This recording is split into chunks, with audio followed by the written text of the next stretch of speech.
Hey, what's up, YouTube? Hutch with Hutch Boat Farms back with you. So as if the wife and I didn't have enough going on, we decided to take on another project.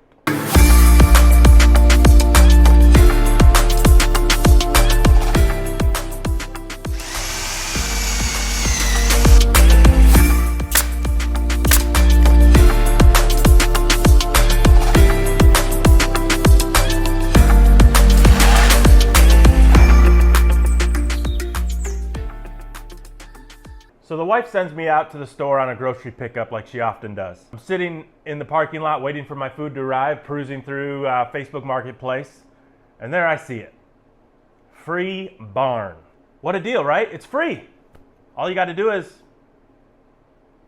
tear it down. So I quickly message him and say, hey, I'm interested. Can we come look at the barn? It happens to be that I'm the first person to message, hey, I'm interested.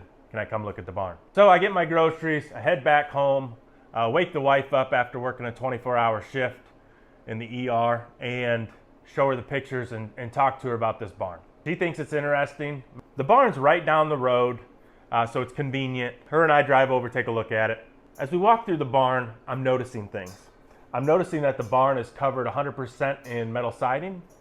I'm noticing that there is shiplap tongue and groove on the ceiling, and I'm noticing that there's actually a lot of wood siding underneath that metal siding on the entire barn. The wife and I walk outside and want to discuss it real quick, kind of like you do in a car dealership before you buy a car, but she thinks, I think it's cool. We have the time to do it right now. Let's do it. So I go inside, still a little uncertain on whether I want to take this project on. My focus wants to be on building furniture. Her and I go back inside, and I asked the owners if I could take off one of the little panels, see what's underneath. When I pull back the panel, I see the studs. There I realize all of the studs are made of solid white oak. So this barn's said to be 70 plus years old. I've got a bunch of antique oak inside this barn. All the trusses are oak. So I decided to take the project on. So this is what the inside of the barn looked like at the start of the project. Had a few odds and ends here and there, a lot of shelving units. All the electrical and lights were still in the barn, which I think will be useful later. As I'm walking around this barn, I'm thinking, what did I get myself into? This is a lot of work.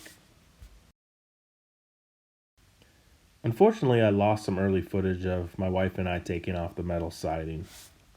My plan of action here was to remove all the metal, then remove the tongue and groove roof, take down the trusses, and then cut the walls up into large pieces so I don't have to move so much. And after that, clean up. This is all the metal siding back at our land after it had been removed from the barn.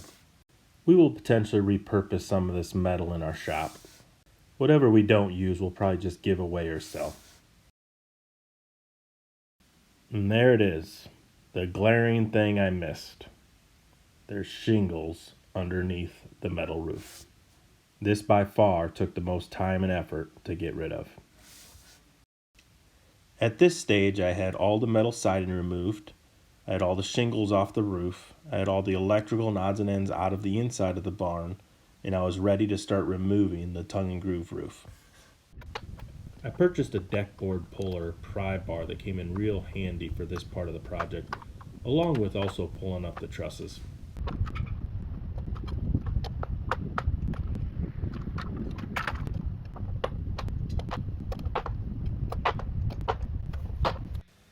After the tongue and groove boards were off the roof, the next thing to tackle were the trusses.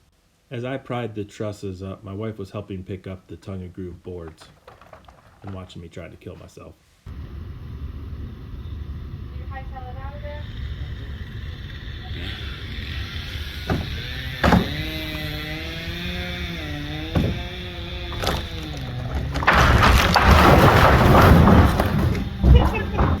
Not funny. Are you videoing right now? It had to be falling down right behind me. That's a fact. That's all I learned from that. Oh my god. That's all you learned. Here all the trusses are disconnected from the barn. I had to use a pry bar to break them up, and then I loaded them on the trailer and took them over to the farm. It took 2 trailer loads. Now it's time to bring the walls down.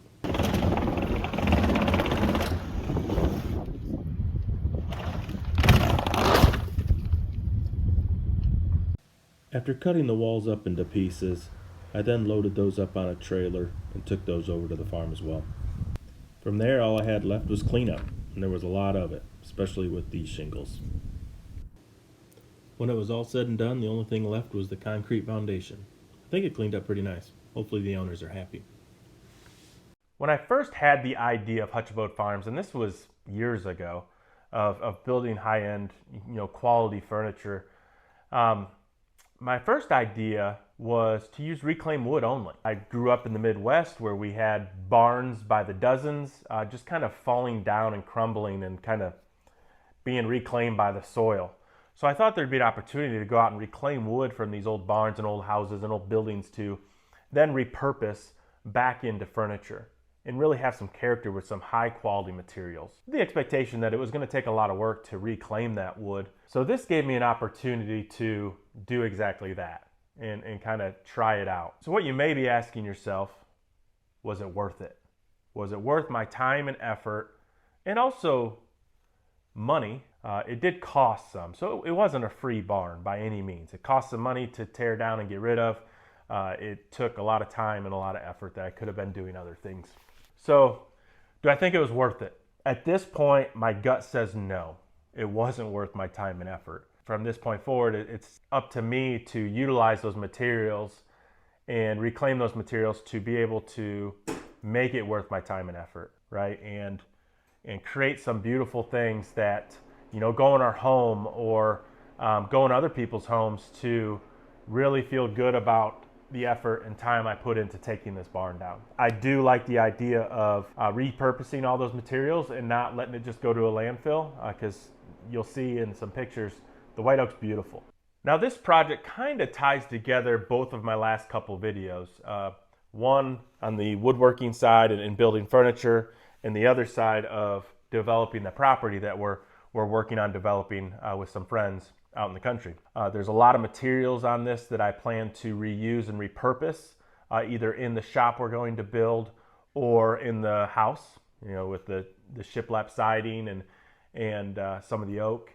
And then on the other side, I'm using all that oak and building furniture out of it. And I also plan on using it in some other projects. My next video I post will likely be a bed build that I'm going to utilize some of that white oak in the bed build. So that'll wrap this one up. Hope you enjoyed it. Remember, faith, family, future, build yours. Don't forget to like, share, and subscribe. That really helps me out. We'll see you on the next one.